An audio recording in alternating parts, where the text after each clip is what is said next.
نحمده ونستعينه ونستغفره ونؤمن به ونتوكل عليه من يهده الله فلا مضل له ومن يضلله فلا هادي له ونشهد أن سيدنا وسندنا وحبيب قلوبنا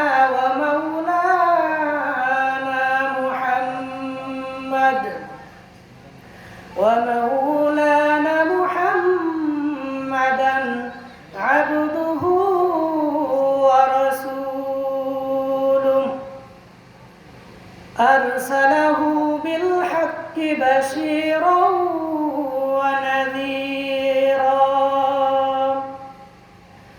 وداعيا إلى الله بإذنه وسراجا وقمرا منيرا أما بعد فأعوذ بالله من الشيطان الرجيم بسم الله الرحمن الرحيم لئن شكرتم لأزيدنكم ولئن كفرتم إن عذابي لشديد أو قال الله تعالى يا أيها الذين آمنوا اتقوا الله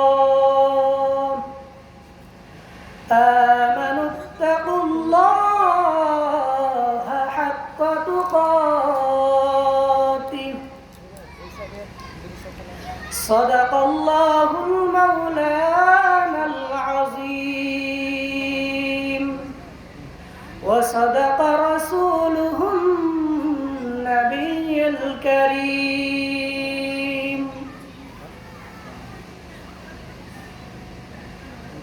يا ربد بد تربود أزمار باد يا ربد بد تربود أزمار باد حق ذات پاک الله الصمد يا ربد بد تربود أزمار باد حق ذات پاک الله الصمد يا ربد رت رسول جحيم يا رنكو گیرتایا بنعيم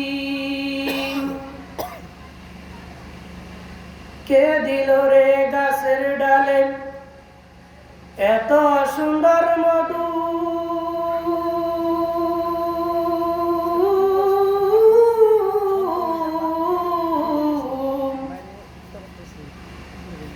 কে দিল রে লতা পাতায় এত সুন্দর কদু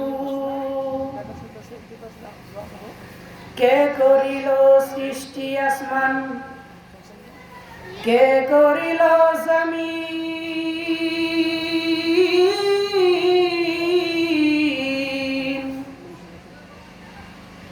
কে করিল সৃষ্টি আসমান কে করিল জমিন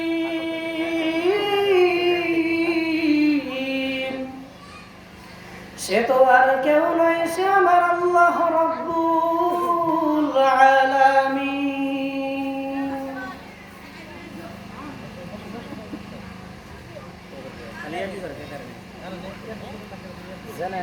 আলহামদুলিল্লাহ সুম্মা আলহামদুলিল্লাহ। অধ্যকার এই মাহফিল উত্তর হিন্নাইপাড়া যুব সমাজের উদ্যোগে আয়োজিত 11তম তাফসীরুল কোরআন মাহফিল 2025-এর সম্মানিত সভাপতি সাহেব, উপস্থিত উলামায়ে কেরাম এবং আমার সামনে উপবিষ্ট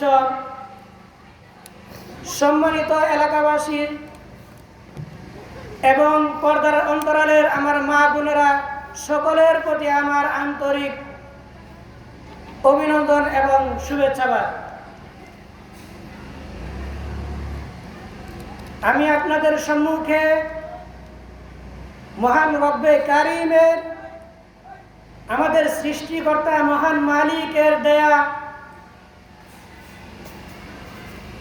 আমাদের জন্য উপহার স্বরূপ জীবন বিধান পবিত্র কালামুল্লাহ শরীফ থেকে আপনাদের সম্মুখে 2টা আয়াতের অংশ তেলাওয়াত করেছি। সেই আয়াতের মধ্য থেকেই অল্প কিছু কথাবার্তা আলোচনা করার চেষ্টা করব। তাই সকলে সেই আলোচনা শোনার জন্য আমরা যারা বাইরে আছি, মেহেরবানি করে আমলের নিয়তে মাহফিলের প্যান্ডেলের ভিতরে চলে আসি। আমি আপনাদের সম্মুখে 2টি আয়াত তেলাওয়াত করেছি।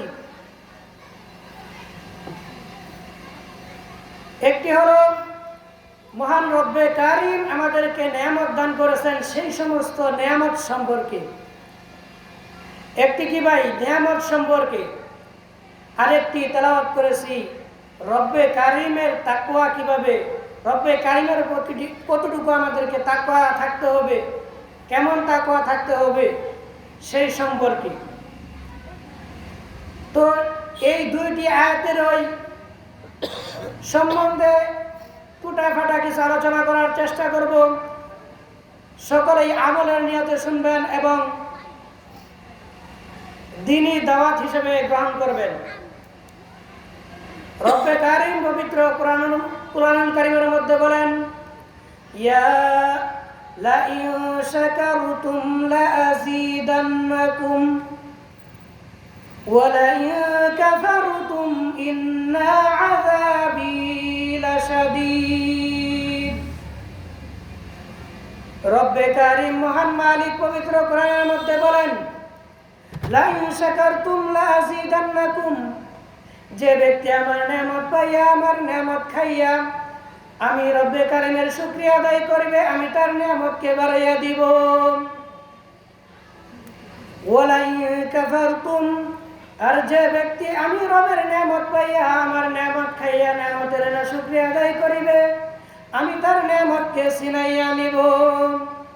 ও মুসলমান বন্ধুরা রে আমার, এখন আপনি আর আমি চিন্তা করে দেখি, রব্বে কারিম যে আয়াতের ভিতরে ঘোষণা দিয়েছেন নেয়ামতের শুকরিয়া আদায় করলে নেয়ামত বাড়াইয়া দিবে, আর নেয়ামতের না শুকরিয়া আদায় করলে নেয়ামতকে ছিনাইয়া নিবে। ও মুসলমান বন্ধুরা রে আমার, এখন আপনি আর আমি একটিবার চিন্তা করে দেখি, আপনি আমি আমার মাওলার দেয়া নেয়ামতেরকে কতটুকু শুকরিয়া আদায় করতেছি। এই যে আজকে মাহফিল, দ্বীনি মাহফিল, এই মাহফিল আমরা প্রতিদিনই পাবো না, এই মাহফিল আমরা প্রত্যেক দিনই পাবো না। সেই জন্য মেহেরবানি করে একটা দিন দুনিয়াবি কাজের মধ্যে, বাসার কাজের ভিতরে, নিজের ইচ্ছা স্বাধীন কাজের মধ্যে অনেক সময় ব্যয় করে থাকি, কিন্তু আজকে একটা দিন সময় আমরা পেয়েছি। তাই সকলের কাছে আবদার থাকবে, সকলে এই মাহফিলের ভিতরে উপস্থিত হন, কারণ এইটা আমাদের জন্য, আজকে আমাদের জন্য, এই হিন্নাইপাড়া যুব সমাজের জন্য রব্বে কারিমের পক্ষ থেকে একটি বিশাল বড় নেয়ামত। আজকে যদি আমরা এই নেয়ামতের শুকরিয়া আদায় করতে পারি, ভবিষ্যতে আমাদের নেয়ামতকে আমাদের রব্বে কারিম আরো বাড়াইয়া দিবেন। কারণ রব্বে কারীম পবিত্র কোরআনের মধ্যে স্পষ্টই বলে দিয়েছেন, লা ইন শাকারতুম লা আযীদান্নাকুম ওয়া লা ইন কাফারতুম ইন্না আযাবী লাশাদীদ। রব্বে কারীম বলে দিয়েছেন স্পষ্ট, এর মধ্যে কোনো সন্দেহ নাই। যদি নিয়ামতের শুকরিয়া আদায় বান্দা করি, আমরা বান্দা যদি নিয়ামতের শুকরিয়া আদায় করি, রব্বে কারীম নিয়ামত আরো বাড়াইয়া দিবে। আর যদি নিয়ামতের না শুকরিয়া আদায় আমাদের দ্বারা হয়, রব্বে কারীম ধীরে ধীরে আমাদের নিকট থেকে নিয়ামতটাকে উঠাইয়া নিবেন। ও মুসলমান বন্ধুরা রে আমার, এখন আমরা নিয়ামতের শুকরিয়া আদায় কেমনে করব? অনেক সময় আমাদের মাঝে মাথার ভিতরে কাজ করে, আমরা তো অনেক সময় নামাজের মধ্যে যাইয়া শুকরিয়া করি, নামাজের পরে 33 বার সুবহানাল্লাহ করি, নামাজের পরে 33 বার আলহামদুলিল্লাহ করি, নামাজের পরে 34 বার আল্লাহু আকবার জিকির করতেছি। আমরা বলি এগুলোই তো আমাদের মাওলার দেয়া নিয়ামতের শুকরিয়া, এগুলোর মাধ্যমে হয়তো রব্বে কারীমের নিয়ামতের শুকরিয়া আদায় হয়ে যায়। আমরা হয়তো অনেকেই ভাবতে পারি, কিন্তু মুসলমান বন্ধুরা আমার একটি কথা শুনে রাখি, নিয়ামত শুধু সুবহানাল্লাহ আলহামদুলিল্লাহ আল্লাহু আকবার জিকিরের মাধ্যমে আদায় হয় না। সুবহানাল্লাহ আলহামদুলিল্লাহ বলার মাধ্যমে, জিকির করার মাধ্যমে আপনার আমার নিয়ামতের শুকরিয়া আদায় হয়। সেই শুকরিয়া আদায়টা কিসের? সেইটা হলো রব্বে কারীম যে এই যে আপনাকে আমাকে জবান দান করেছে, এই যে এত সুন্দর জবান দান করেছে, জিহ্বা দান করেছে, এই জবানের শুকরিয়া আদায় হয় সুবহানাল্লাহ আলহামদুলিল্লাহ বলার দ্বারা। এরকম ভাবে বন্ধুরা রে আমার, এই যে রব্বে কারীম আমাদেরকে প্রতিটা অঙ্গ প্রত্যঙ্গ দিয়েছে, হাত দিয়েছে, পা দিয়েছে, চলার জন্য আমাদেরকে জেহেন মস্তিষ্ক দান করেছে, এরকম ভাবে রব্বে কারীম আমাদেরকে যেই শরীরের প্রত্যেকটা অঙ্গ প্রত্যঙ্গ দিয়েছে, এই প্রতিটা অঙ্গ প্রত্যঙ্গের শুকরিয়া আদায় আছে। ও মুসলমান বন্ধুরা রে আমার, এখন আমরা বলতে পারি সুবহানাল্লাহ আলহামদুলিল্লাহ বলার দ্বারা যদি শুকরিয়া আদায় না হয়, আমাদের পুরো বডির শুকরিয়া আদায় যদি না হয়, তাহলে কেমনে হবে? তাহলে একটি কথা মনোযোগ দিয়ে শুনি মুসলমান বন্ধুরা রে আমার, এই যে আপনার আমার যে এত সুন্দর দুইটা হাত দান করছে, এই হাতের শুকরিয়া আদায় আছে। এত সুন্দর চক্ষু দান করছে, চক্ষুর শুকরিয়া আদায় আছে। এত সুন্দর বডি দান করছে, সম্পূর্ণ বডির শুকরিয়া আদায় আছে। এগুলোর শুকরিয়া আদায় কেমনে হবে মুসলমান বন্ধুরা রে আমার? এগুলোর শুকরিয়া আদায় হবে যখন এই যে হাতের মাধ্যমে আমরা রব্বে কারীমের পবিত্র কালামুল্লাহ ধইরা করব, এই হাতের মাধ্যমে অন্যের ক্ষতি করা থেকে বিরত থাকব, এই হাতের মাধ্যমে অন্যের উপকার করব। এই চক্ষুর শুকরিয়া আদায় কেমনে হবে? চক্ষুর শুকরিয়া আদায় হবে রব্বে কারীমের পবিত্র কালামুল্লাহ যখন আমি চক্ষুর মাধ্যমে দেখা করব, এই চক্ষুকে যখন চক্ষুর জিনা থেকে হেফাজত করব, এই চক্ষুকে যখন আপনি আর আমি আমার রব্বে কারীমের, আপনি আর আমি আমার মাওলার পরিপূর্ণ শরীয়ত অনুযায়ী পরিচালনা করব, তখন এই কেবল আপনার আমার মাওলার নিয়ামতের শুকরিয়া আদায় করার চেষ্টা করা হবে। ও মুসলমান বন্ধুরা রে আমার, এই যে আপনার আমার রব্বে কারীম এত সুন্দর দুইটা পা দান করছে, এই পায়ের শুকরিয়া আদায় কেমনে হবে? এই পায়ের শুকরিয়া আদায় তখনই হবে যখন আপনি আর আমি এই পায়ের মাধ্যমে রব্বে কারীম যে কাজগুলো নিষেধ করেছেন সেইখানে যাওয়া থেকে বিরত থাকব। রব্বে কারীম যেই সমস্ত নিষেধ দিয়েছেন, যেই কাজগুলোর পায়ের জন্য পা দিয়ে যাওয়ার কারণে হারাম হয়, সেই হারাম থেকে বেঁচে থাকব। যখন রব্বে কারীমের দেয়া পরিপূর্ণ শরীর মোতাবেক যখন আমাদের পাকে পরিচালনা করব, তখন ওই আপনার আমার এই পায়ের শুকরিয়া আদায় হবে। ও মুসলমান বন্ধুরা রে আমার, এরকম ভাবে আমাদের শরীরের প্রত্যেকটি অঙ্গ প্রত্যঙ্গের শুকরিয়া আদায় আছে। এরকম ভাবে আমাদের শরীরের প্রত্যেকটি অঙ্গ প্রত্যঙ্গের শুকরিয়া আদায় আছে। যখন আমি সেই সমস্ত শুকরিয়া আদায়গুলো রব্বে কারীমের নিয়ামতের শুকরিয়া পরিপূর্ণভাবে আদায় করব, রব্বে কারীম যেই আদেশগুলো দিয়েছেন সেইগুলো পুঙ্খানুপুঙ্খানুভাবে পালন করব, রব্বে কারিম যেগুলো নিষেধ করেছেন সেইগুলো থেকে পরিপূর্ণভাবে নিজেকে বিরত রাখবো, তখনই কেবল আপনার আমার নেয়ামতের শুকরিয়া আদায় করার চেষ্টা করা হবে। তাই মুসলমান বন্ধুরা, আমার একটি কথা ভালো করে মনোযোগ দিয়ে শুনি। রব্বে কারিমের পবিত্র কালামুল্লাহ শরীফের মধ্যে ঘোষণা, এটার মধ্যে সন্দেহের কোনো অবকাশ নাই। তাই বলতে চাই মুসলমান বন্ধুরা আমার, আমার রব্বে কারিমের নিয়ামতের শুকরিয়া আদায় যথাযথভাবে আমরা করার চেষ্টা করব। কারণ আপনার আমার মতো অনেক মুসলমান, অনেক মানুষ যারা রব্বে কারিমের শুকরিয়া আদায় করেছে তারা নিয়ামতের সাগরে ডুবে গেছে। আর যারা নিয়ামতের না শুকরিয়া আদায় করেছে, রব্বে কারিম তাদেরকে নিয়ামত সমূহ থেকে বিরত রাখছে।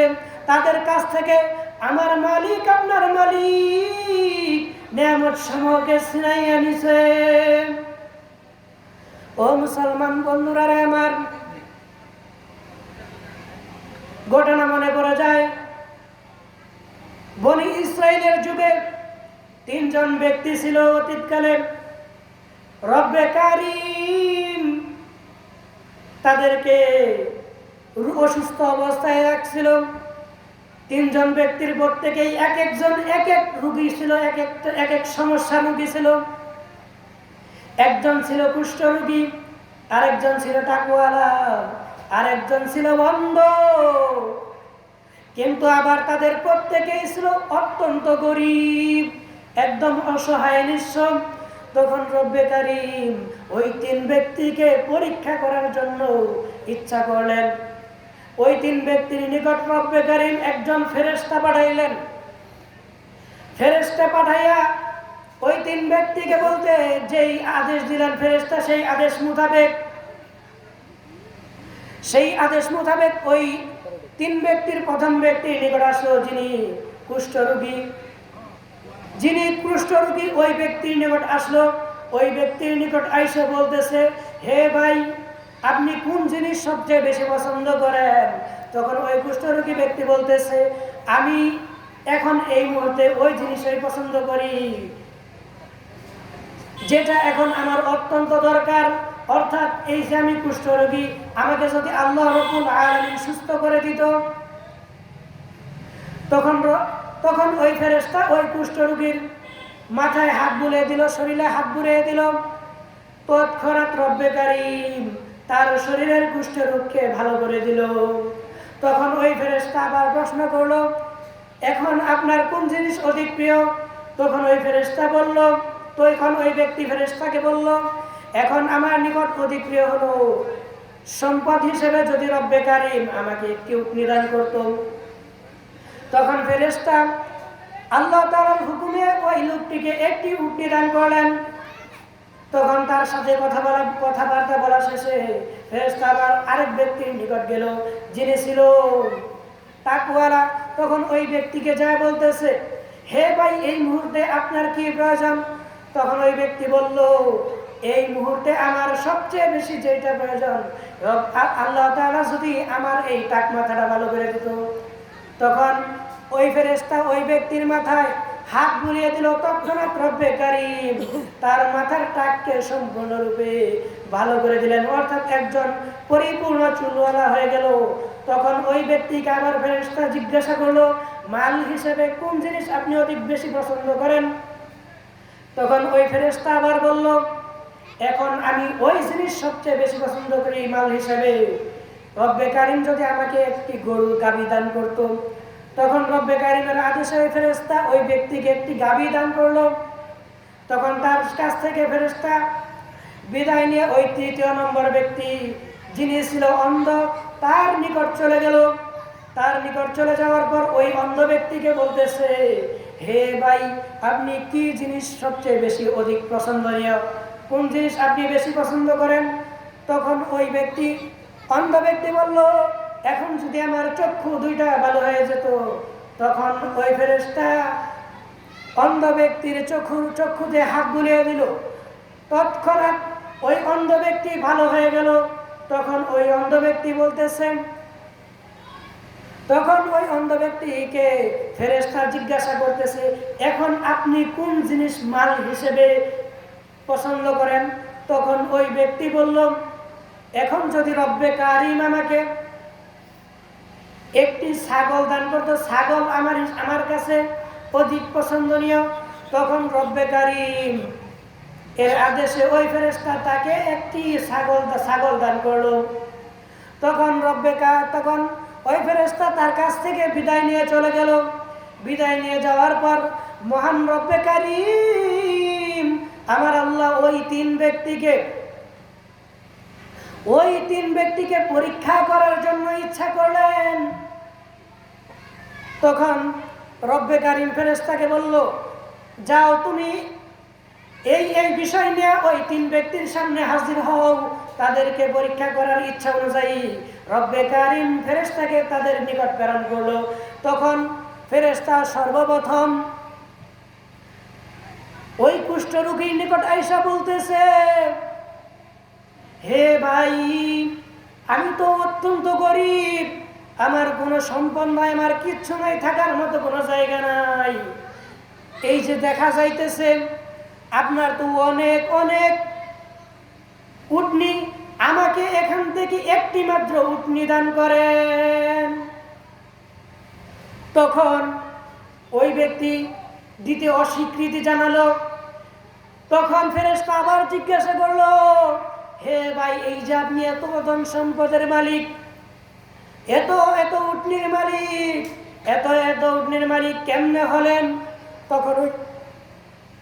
তখন ওই ব্যক্তি বলল, আমি আমার পৈতৃক সম্পত্তি, এগুলো আমার পৈতৃক সম্পত্তি হিসেবে পেয়েছি, অর্থাৎ আমি আমার বাপদাদার কাছ থেকে, আমাদের বাপদাদার বংশ অনুযায়ী ধনী। তখন ওই ব্যক্তি অহংকার করার কারণে, রব্বে কারিমের নাশুকরিয়া আদায় করার কারণে রব্বে কারিম তার কাছ থেকে নেয়ামত সমূহকে ছিনাইয়া নিল। কিছুদিন